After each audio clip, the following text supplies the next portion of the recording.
중이거나 또는 아직 계열 선택에 있어서 혼란을 겪는 학생들을 위해서 이번 강의를 준비한 하나의 김채연이라고 합니다.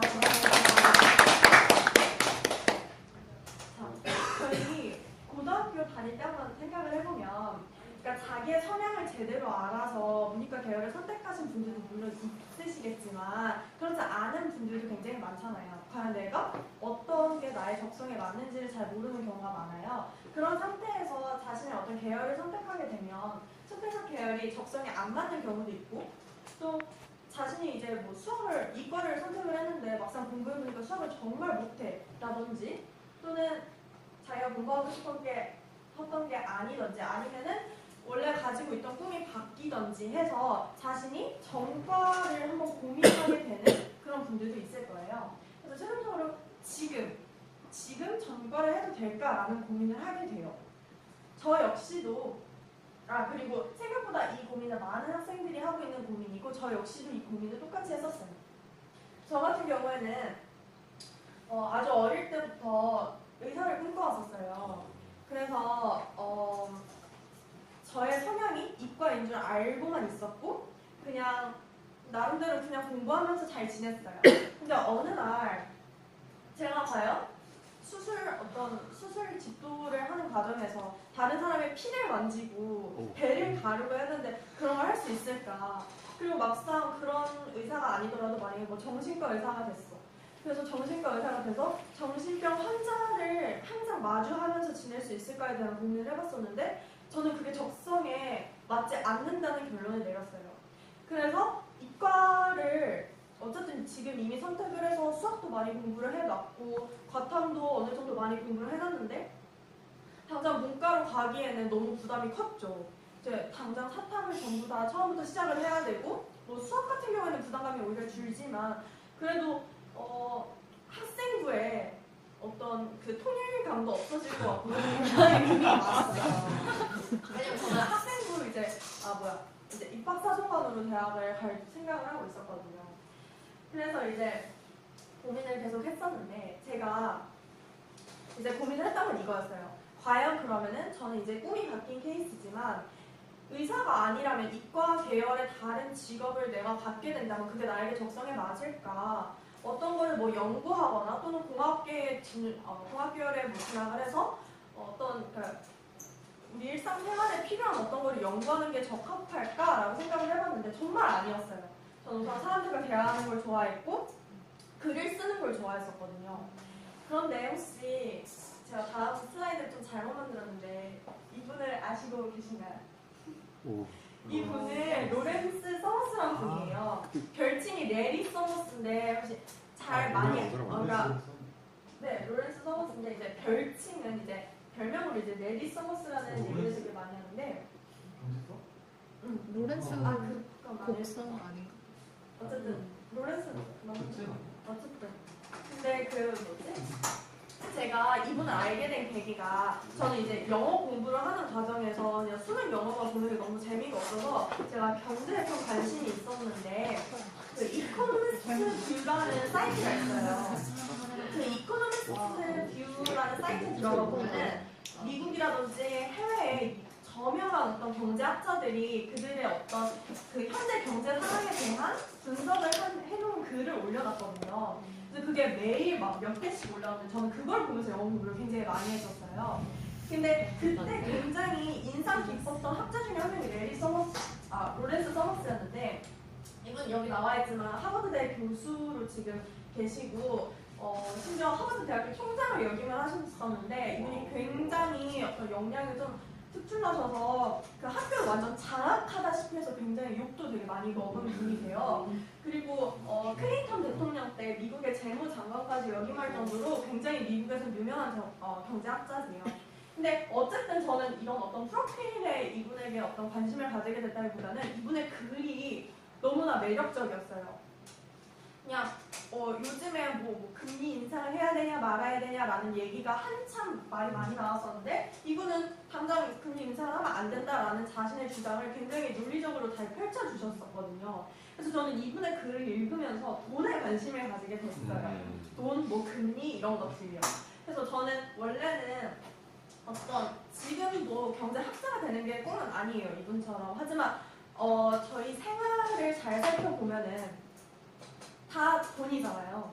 어떤 일을 선택할 때, 여행을 갈 때, 뭐 학교를 당장 다닐 때, 알바하는 거 다 전부 다 돈에 연결이 돼 있기 때문에 어떤 경제적인 거 공부하면 세상에 대해서 더 잘 알 수 있지 않을까라는 생각을 했고, 이렇게까지 생각이 되다 보니까 아 그럼 나는 문과로 전향을 하는 게 맞겠구나. 그래서 다시 공부하는 게 있어도 물론 그게 조금 과정이 힘들 수는 있겠지만 어떤 뜻이 있기 때문에 열심히 할 수 있지 않을까라는 생각을 했어요. 자, 근데 이거는 잠깐 짤막하게 준비한 건데 나의 문이과 성향에서 준비해봤는데 이거는 인터넷에 떠돌아다니고 있는 문이과 테스트예요. 되게 간단한 건데 사실 이거는 그렇게 잘 맞지 않을 수밖에 없는 게 사람들은 모두 다 문이과 성향을 모두 동시에 가지고 있어요. 그 성향들이 어느 한쪽 부분이 좀 더 잘 발달되어 있을 수는 있지만 전부 다 모두 다 조화롭게 가지고 있는 분들이 많으시니까 그냥 재미있게 넘어갈게요. 자, 첫 번째 질문은 나는 남을 설득할 때 주관적인 생각보다 객관적인 수치를 활용하는 편이다. 자, 이거는 사실 그냥 사실 논리적인 글쓰기를 하려면 객관적인 수치를 사용할 수밖에 없어서 뭐 정확한 문이과 성향을 가릴 수는 없지만 그래도 얘기를 할 때 그런 경우가 있잖아요. 뭐 사람은 비합리적이야 라는 걸 주장을 할 때 문과적인 성향의 학생들은 이제 자 봐봐 제가 옛날에 뭐 전공 설명할 때도 말했던 거였는데 자 5만원 떨어져 있는 거 생각해봐라. 그거를 못 가진 게 아쉽지. 그거를 그러니까 가질 수 있었는데 못 가졌을 때의 분노가 가졌을 때 어떤 기쁨이 주는 어떤 정도보다 크지 않냐 라는 거를 이건 좀 이과적이네요. 객관적인 그래서 그때 제가 했던 것처럼 뭐 1+1의 사례를 든다든지 2+1의 사례를 드는 게 이제 어떤 주관적인 생각이 이제 포함되어 있는 거고 객관적인 수치는 이제 정확하게 어떤 연구 결과를 분석해 놓은 거 그걸 수치화해서 해놓은 거를 이제 제시하면서 할 수도 있겠죠. 자, 그리고 나는 그리스 신화보다 다음에 지나더니 더 흥미롭다. 가능하죠. 그러니까 정확하게 뭐를 이제 막 이론적으로 설명해 놓으면서 좋아하는 사람이 있을 수 있는 거고요. 나는 뭐 학생의 인원이 되어야 한다면 사기구나 회계가 되고 싶다. 자, 나는 한 번도 가보지 못한 곳에는 한 번 가본 곳에서는 절대 길을 잃어버리지 않는다. 나는 신분 사실 너무 어렵게 느껴진다. 나는 뉴턴의 제3법칙을 모두 알고 있다. 알고 계신가요, 이거 혹시? 그러니까 보면은 문과생들은 잘 모를 거예요. 이과는 몰라요. 근데 어쨌든 그냥 이렇게 대충 지금 테스트를 봤지만 아까 얘기했던 듯이 저희 모두는 다 문이과 성향을 동시에 가지고 있기 때문에 이러한 테스트가 되게 많이 돌아다니긴 해요. 근데 이런 걸로 결정을 짓지는 않았으면 좋겠어요. 사실 이런 걸로 다 결정을 할 수는 없으니까. 자, 우선 제가 했던 고민이기도 하고 전과를 이제 고민하는 친구들에게는 크게 세 가지의 고민이 들 거예요. 첫 번째로 전과하면 추가로 배워야 될 것이 무엇이 있을까? 또 전과하면 지금까지 공부했던 게 너무 아깝다. 그리고 마지막으로 당장 전과하려면 나와 맞바꿀 상대가 필요해요. 그래서 이 세 가지의 고민을 저도 같이 했고 앞으로 만약에 전과를 고민하는 친구들은 다 할 고민인데 이 세 가지에 대해서 이제 천천히 살펴볼게요. 첫 번째로 전과하면 추가로 배워야 할 것들 가장 많이 차이가 나는 게 뭘까요? 수학이죠. 그럼 수학부터 알아볼게요. 지금 교육과정 상에서는 지금 좀 바뀌었는데 이렇게 지금 수학의 교육과정이 지금 바뀌었어요. 처음에 수학 1, 수학 2를 배우고 확률통계, 미적분 1, 미적분 2, 기하 벡터 라는 식으로 교과과정이 지금 추정이 되어서 지금 여러분들이 배우고 계신데 문과 같은 경우에는 미적분 1까지 배우는 거예요. 이게 기존의 어떤 문이과 학생들이 다 배웠던 그 내용이고요. 문과 학생들이 배웠던 내용이고요. 이과 계열 같은 경우에는 1학년 때부터 이 기하 벡터까지 전 과정을 학습하게 됩니다. 근데 지금 보면 미적분 1과 미적분 2가 구분이 되어 있는데요. 미적분 1 같은 경우에는 수열의 극한, 또 함수의 극한, 또 다함수의 미분과 적분까지만 배워요. 그러니까 간단하게 어떤 말 그대로 뭐 2x 제곱 플러스 3 뭐 이런 것만 이제 미분을 하는 거예요, 미적분을. 근데 이제 미적분 2, 이과 계열 같은 경우에는 지수함수와 로그함수를 미분하게 되고요. 삼각함수에 대해서도 배우고 또 이제 미분법이라고 나와 있는 게 있는데 이건 이제 미적분 1에서 배운 다항함수를 넘어서 합성함수라든지 역함수라든지 뭐 이계 미분 뭐 이런 것들을 이제 배우게 되는 거예요. 자, 그리고 이게 추가해서 기하 벡터라는 과목을 공부하게 될 텐데요. 이 부분이 이제 뭐 평면, 곡선, 평면 벡터, 공간 도형과 공간 벡터 뭐 이런 내용들을 이제 배우게 돼요. 근데 사실 가장 어려운 게 뭐겠어요? 두 개가 미적분 투와 기하 벡터였죠. 자, 그래서 우선 이과와 문과로 가는 학생 같은 경우에는 지금 색깔로 표시되어 있는 게 여러분들이 잘 아시겠지만 수능에서 보는 과목이에요. 수투, 확률과 통계, 미적분 1을 이제 세 과목을 보게 되는데 이제 수투가 옛날 내용이 아닌 거죠. 그래서 이제 이렇게 세 가지의 과목을 보게 되는데 이과에서 문과로 넘어가는 경우에는 이미 다 학습 과정 상에서 배운 내용이기 때문에 더 이상 추가로 배울 필요가 없어요. 오히려 부담이 더 줄게 되는데 문제는 문과에서 이과로 넘어갔을 경우죠. 이 경우에 지금 수능에서 살펴보는 수학 과목을 보니까 우선 똑같은 게 하나가 있어요. 확통은 지금 둘 다 보고 있어요. 그래서 이 부분은 그대로 가져가시면 되는데 문제는 미적분. 아까 봤던 것처럼 이 내용과 기하와 벡터 내용을 새로 공부하셔야 돼요. 근데 저 같은 경우에는 아까 앞서 얘기했지만 이과에서 문과로 넘어갔기 때문에 이 두 부분을 더 공부할 필요가 전혀 없었고 오히려 이거를 버려도 됐었어요. 그래서 굉장히 저는 부담이 오히려 준 케이스인데 만약에 혹시 문과에서 이과로 전향을 하고 싶은 친구들은 자신의 성향을 좀 더 잘 파악해야 될 필요가 있어요. 이 부분을 특히 기하 벡터 같은 경우는 진짜 저는 정말 힘들었었던 게 저는 3차원이 잘 안 그려져요 머릿속에서. 지금도 공부하면서 되게 힘든데 막 3차원 그래프를 막 연산하고 X제곱, Y제곱 그래프를 이렇게 연산하고 이런 게 되게 힘들었었거든요. 그러니까 자신의 성향을 좀 더 잘 파악해야 될 필요가 있어요. 그래서 문과에서 이과로 넘어가려는 친구들의 수요가 굉장히 적죠. 그래서 이과에서 문과로 가고 싶어 하는 학생들, 예를 들면 이 미적분 투와 기하 벡터가 정말 못하겠어. 그런 친구들이 있을 텐데 그런 친구들이 이제 넘어가기가 어려운 거죠. 오히려 이렇게 넘어오려는 친구들이 별로 없으니까. 자, 다음은 수학 말고 이제 탐구 과목에 대해서 볼 건데요. 우선 이과에서 문과로 넘어갔을 때 사회탐구 영역에 대해서 조금 볼게요. 지금 이거는 선택 비율에 대한 표를 가져왔는데 지금 2015학년도 뭐 9월 모평부터 수능 2016년 6월 9월 모평을 보면은 가장 많이 선택하는 과목이 지금 생활과 윤리예요. 이 부분은 이제 새로 신설된 과목이죠. 근데 이게 되게 쉬워요.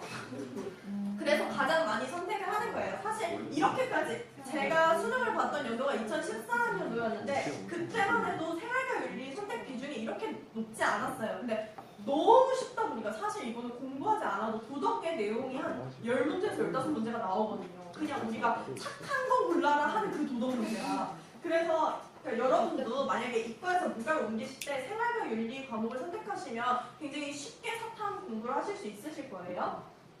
그리고 다음으로 많이 공부를 하는 게 지금 사회문화죠. 그리고 사회문화 다음은 한국지리인데 원래는 제가 봤었을 연도만 하더라도 사회문화가 가장 많고 한국지리가 그 다음이었었는데 지금 생활과 윤리에 완전 밀렸고 그렇지만 엄청난 비중을 차지하고 있긴 하죠.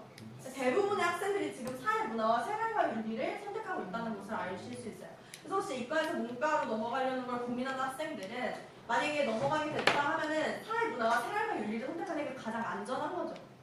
근데 여기서 팁을 하나 드리면 원래 가장 많이 하는 과목을 하는 게 1등급의 비율이 똑같을 때 더 많은 사람들이 1등급을 받을 수 있으니까 유리하겠지라고 생각할 수는 있는데 극단적으로 만약에 사회문화를 선택한 학생이 가장 많은데 가장 보기에 똑똑한 학생이 몰리면 그거는 등급을 똑같이 못 받는 경우가 되는 거거든요. 그래서 사실은 이 자체의 응시자 수를 먼저 보는 것보다는 응시 집단의 성격과 성향을 보는 게 더 중요해요. 그래서 예를 들면 한국사 같은 경우에는 지금 10.6%가 선택하고 있지만 한국사는 사실 2015학년도와 2016학년도 입시만 하더라도 한국사는 지금은 필수 과목화가 되었지만 이때까지만 하더라도 선택 과목이었어요. 근데 서울대에서 한국사를 필수로 보고 있거든요. 그렇기 때문에 서울대 학생들이 대부분 한국사를 보고 한국사는 어렵게 나와도 항상 1등급 컷이 엄청나게 높았어요. 그리고 1등급을 받기도 어려웠고요. 그러니까 항상 뭐 문과에서 이과로 넘어가는 이과에서 문과로 넘어가는 또는 아직 탐구 과목을 선택하지 못한 친구들이든 모두 응시 집단의 성향을 먼저 분석하시길 바랄게요. 어쨌든 이과에서 문과로 넘어가서 사회탐구를 선택한다면 굉장히 간단해요. 여기 중에서 이제 한국사는 필수 과목이 됐으니까 한국사를 제외한 나머지 두 과목을 선택하시면 되는 거죠. 근데 이제 과학탐구 같은 경우에는 물리, 화학, 생명과학, 지구과학이 각각 원투 과목으로 나눠져 있어요. 그래서 지금 보니까 화학과 생물 과목이 지금 가장 선택 비중이 높죠. 거의 50%를 둘 다 과반을 넘겼어요. 그러니까 대부분이 화원, 생원을 지금 선택하고 있는 거예요. 이거 두 개를 갖고 가는 게 가장 안전한 조합이라고 지금 다들 생각을 하는 거고, 이 둘이 공부하기가 가장 그래도 수월한 과목이기도 하고요. 그래서 혹시나 이제 문과에서 이과로 넘어가신다 하면은 처음 접근할 때 화학원과 생물원을 선택하시는 게 가장 안전할 수 있고, 이제 지구과학 같은 경우에는 공부하기가 막 외우면 돼서 공부하기 쉽다라고 생각하시는 분들도 굉장히 많더라고요. 그래서 지구과학도 혹시 암기력 같은 게 좋으시면은 해볼 만한 과목인 것 같아요. 근데 이제 궁금한 게 있죠. 저는 이게 되게 궁금했었었는데, 그러니까 전체적으로 다 모든 과목이 원투 과목이 나눠져 있잖아요. 그럼 이 원투 과목들을 어떻게 선택을 해야 되냐라는 어떤 저는 궁금증이 있었거든요. 그래서 문과에서 혹시 이과로 넘어가는 친구들은 이에 대해 궁금증이 있을 텐데요. 사실 상관이 없어요. 그러니까 대다수의 학교들은 어떻게 선택하든 그러니까 관여하지 않아요. 근데 단 이 학교들만 지금 어떤 선택의 제한 폭을 두고 있습니다. 지금 보면 서울대와 광주과학기술원, 요즘에 유행하는 GST는 서로 다른 분야의 원과 투 또는 투투 조합으로 선택을 반드시 해야만 해요. 그리고 카이스트, 서남대 의예과, 연세대, 또 연세대 의예, 원주 의예과 같은 경우에는 서로 다른 분야의 과목이 서로 다른 분야만 선택하면 원투에는 제한을 두고 있지 않은 거고요. 울산대 의예과 같은 경우에는 물리와 화학 중에서 적어도 하나 이상을 포함하고 원투 제한 없고, 강원도 치의과 같은 경우는 지구과학은 아예 취급을 안 하고 있어요. 치의과는 지구과학과 상관이 없어서 그랬는지는 모르겠는데 단호하다. 이런 제한이 있어요. 근데 어쨌든 다음과 같은 학교에 어떤 진학하고자 하는 목표가 있지 않은 학생들은 그냥 자기가 만약에 물리 막 광이야. 그럼 물리 원투를 선택하시면 되는 거예요. 과목도 제한이 없고 원투에도 제한이 없다라는 거 알려드리고 싶었습니다. 자, 두 번째는 이제 전과하면 아까 지금까지 공부한 것들인데요. 이건 사실 아까운 게 사실이에요. 저 역시도 너무 아까웠어요. 지금까지 공들여서 수학 공부한 게 아까웠고, 지금까지 공들여서 과학을 공부한 게 아까웠어요. 근데 저 같은 경우에는 과학을 너무나 좋아했던 학생이었기 때문에 나름 그냥 과학에 대해서 더 알고 넘어가자 할 수 있는데, 대부분의 친구들은 그렇지 않을 경우가 많을 것 같아요. 그래서 그러니까 저는 이걸 비교해 봤으면 좋겠어요. 어쨌든 전과를 하게 되면은 현실적으로 공부하는 양이 굉장히 많이 늘어나게 돼요. 그러니까 원래 친구들이 지금까지 밟아온 어떤 과정이 있는데 그 부분을 확실히 훨씬 뛰어넘어서 공부를 해야 되긴 하는 거예요. 양 자체가 많이 늘어나요. 그래서 자신이 현실적으로 공부할 수 있는 양과 전형의 간절함 사이의 어떤 크기 비교를 반드시 하셔야 돼요. 근데 저 같은 경우에는 꿈을 바꾸고 싶었고, 또 경제학에 대해서 공부하고 싶은 어떤 간절한 마음이 있었기 때문에 현실적으로 저는 사실 수학의 부담감이 줄어서 선택을 하기 훨씬 수월했지만, 만약에 문과에서 이과를 전향을 하고자 하는 친구들 같은 경우에는 이거를 특히나 더 많이 고민을 해보셨으면 좋겠어요. 자, 마지막으로 전과의 또 다른 현실적 문제인데, 이거 아까 제가 뭐라고 했었죠? 맞아요. 그래? 자신과 1대1로 전과할 사람이 필요하다는 거예요. 사실 이게 가장 어려워요. 진짜. 이게 현실적으로 너무 어려운 게 왜 그러냐면, 문과에서 이과로 전향하려는 친구가 있을 거고 이과에서 문과로 전향하려는 친구가 있을 텐데 이 비율이 압도적으로 높아요. 이과에서 문과로 전향하고자 하는 친구가 실제로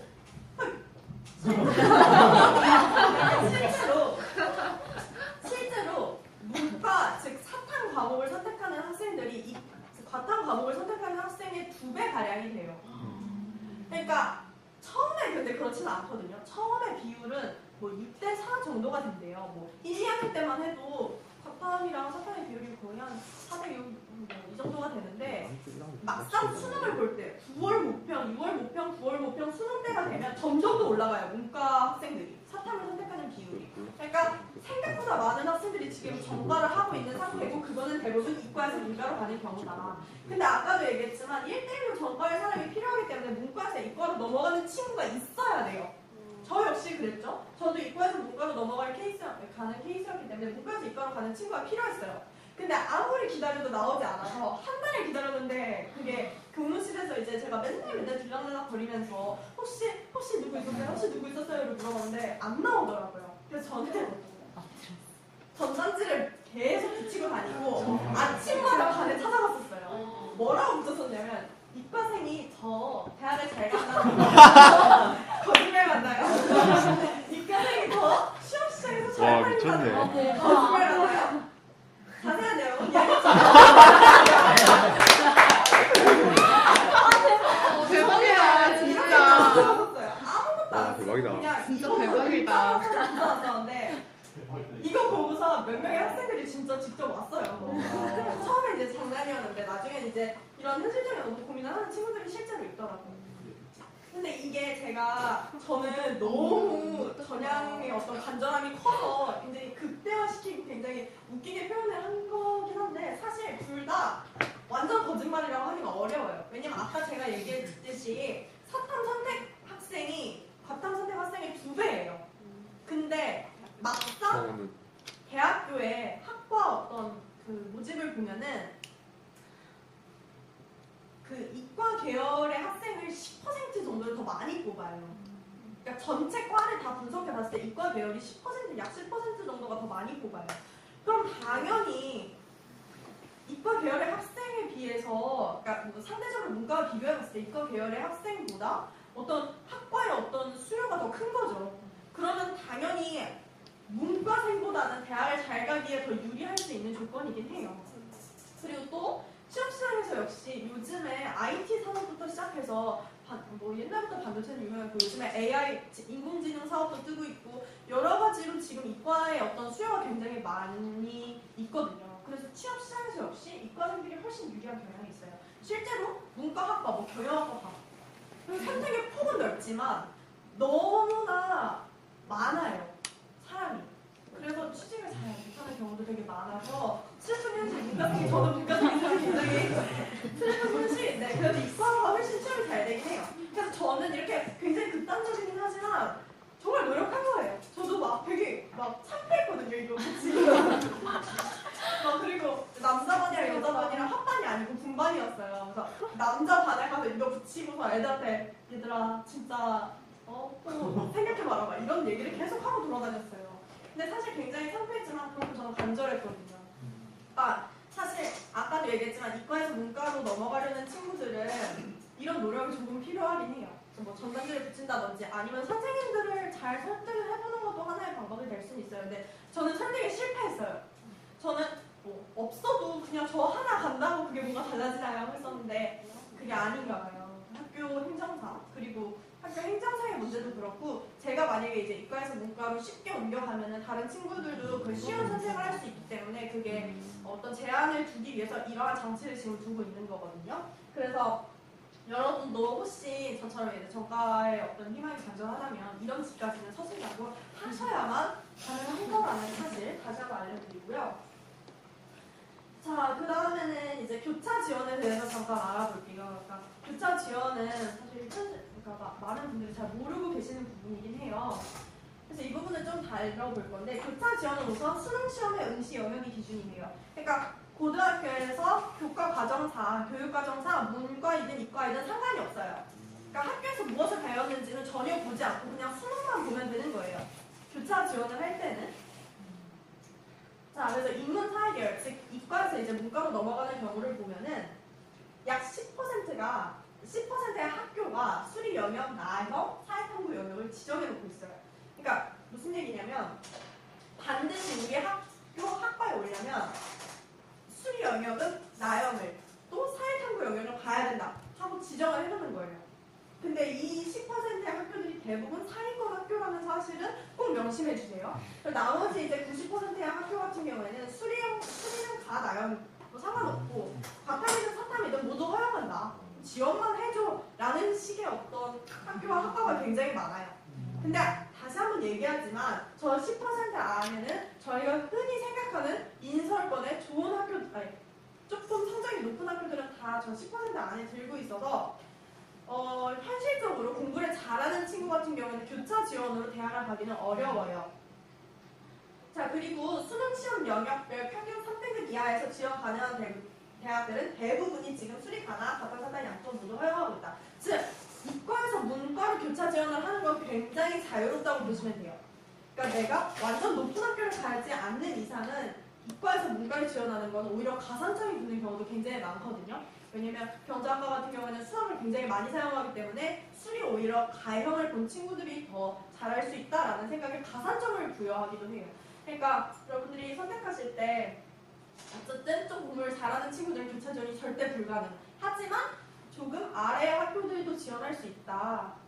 뭐 지방의 대학들도 상관이 없다라는 친구들은 교차 지원이 가능하기 때문에 굳이 아까 얘기했던 것처럼 이과에서 문과로 가기 위해서 저처럼 전단지 붙일 노력을 할 필요가 전혀 없다는 거예요. 그냥 지원을 받아줘요. 심지어 가산점까지 주니까. 하지만 이제 학생부 반영 시에는 이수 계열에 상관없이 해당 학과의 계열이 적용된다고 써놨는데요. 이게 무슨 얘기냐면 뭐 입학사 그러니까 학생부 종합전형 이런 이름이 갑자기 바뀌어서 혼란스러운데 뭐 학생부를 이제 종합적으로 평가하는 그런 전형 같은 경우에는 이제 해당 학과에서 요구하는 과목들이 있잖아요. 이게 문과 계열의 학과에서 요구하는 어떤 과목들이 있는데 그러한 과목이 만약에 뭐 몇 시간이 미이수된다. 그럼 지원을 못하는 거죠. 그러니까 뭐 사탐을 뭐 몇 시간 이상을 들어야만 지원을 할 수 있다라고 되어 있는데 자세히 살펴보면 그런 게 다 그 지원 기준에 나와 있거든요. 근데 만약에 1학년 때 들었던 1학년 때랑 2학년 때 조금 들었던 그 사탐 과목들이 그 시간을 채우지 못해. 그러면은 학생부 반영이 되는 어떤 전형으로는 교차 지원을 하는 것이 불가능하다는 점을 알아주셨으면 좋겠어요. 자연계열 같은 경우에는 이 말이 다 없어집니다. 다 없어져요. 거의 불가능이라고 보시면 돼요. 지방 하위권 대학의 경우에는 교차 지원이 자유로워요. 지방의 하위권 대학 같은 경우는. 그러니까 이거는 이제 문과 계열의 학생이 이과의 대학을 가게 될 때 말하는 거거든요. 자, 이거는 근데 학교와 학과마다 인정 여부가 달라서 사이트를 찾아보는 게 가장 좋은 방법이긴 한데 지방의 하위권 대학을 빼고는 정말 다 제한을 두고 있다고 보시면 돼요. 그러니까 앞서 얘기했듯이 문과에서 이과로 계열을 바꾸는 거는 사실 쉬울 수 있어요. 왜냐면 이과에서 문과로 가고자 하는 친구들이 많기 때문에. 그래서 혹시 문과에서 이제 이과로 전형을 하고자 하는 친구들은 교차 지원을 생각하지 말고 전형을 신청하셨으면 좋겠어요. 그러니까 교무실에 그러니까 선생님들끼리 얘기하면 되거든요. 근데 이제 이과에서 문과로 가는 친구들 같은 경우에는 굉장히 험난한 과정을 거쳐야 될 수 있기 때문에 교차 지원의 어떤 가능성을 항상 열어두고 생각하시면 될 것 같아요. 자, 마지막으로 문이과 전형은 계속 설명하자면 매우 어려운 과정이에요. 그래서 단단한 각오와 다짐이 있어야 돼요. 공부를 하겠다는 다짐이 있어야 되는 거예요. 남들의 2배도 공부를 해야만 그 과정을 따라갈 수가 있죠. 특히 이제 문과에서 이과로 전향하는 친구들 같은 경우에는 수학에 있어서 굉장히 많은 부분이 추가가 돼요. 그러니까 기존의 미적분과 기존의 수투에서 배웠던 내용이 훨씬 심화되어 있기 때문에 굉장히 많은 노력이 필요할 거예요. 그리고 자신에 대한 철저한 분석이 사실은 가장 중요하죠. 자신의 성향을 잘 파악하는 게 우선 중요하고요. 또 확실한 동기가 있는 것도 굉장히 좋아요.